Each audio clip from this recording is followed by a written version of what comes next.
even a filter. That's funny, isn't it?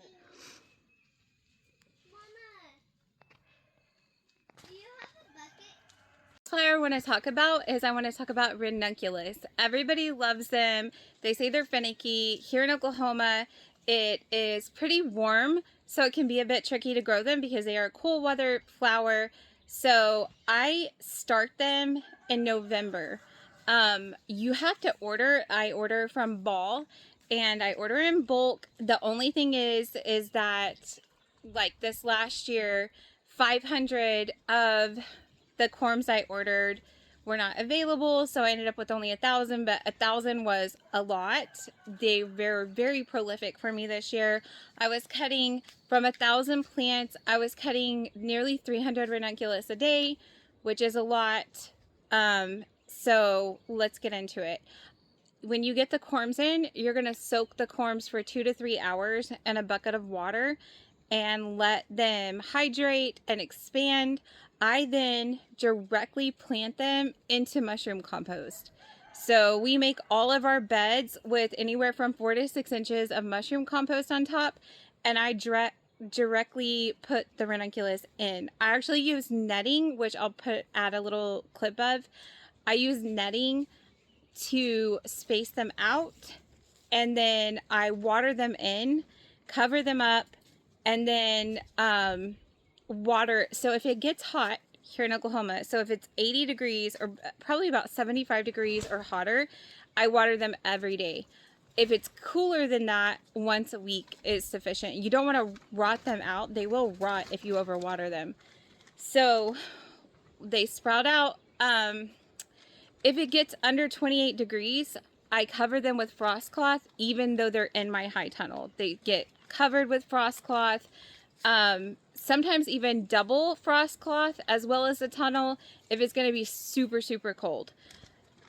They did fantastic for me. I'll show you. So what are we? Mid-April here, and I'm still getting, I think I cut probably 200 ranunculus last night approximately. I'm still getting quite a few, but they're definitely slowing down and the plants are yellowing, and I'll show you guys that.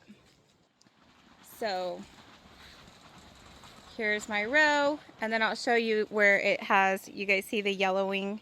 It's definitely starting, and then this area got hit even worse. It did flood out, so I think maybe that caused some damage.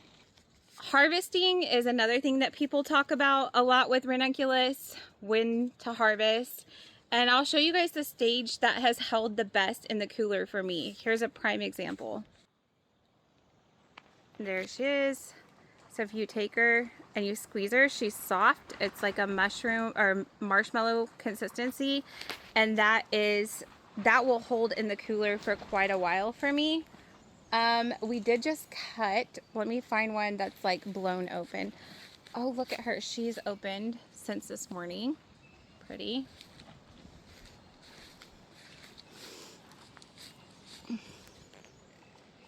Look at her. So beautiful. I fertilize once a week.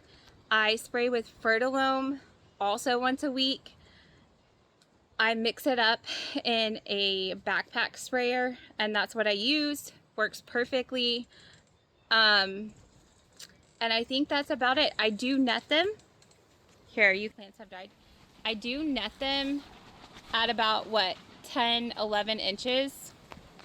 And that helps keep the stem straight, and that has worked super well for me.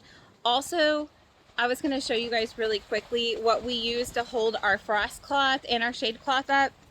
My husband just cut these wires, and we made wire hoops, and that has worked phenomenally. It was so easy. It literally took us less than 5 minutes to cover everything every night and then come out in the morning and just pull it off.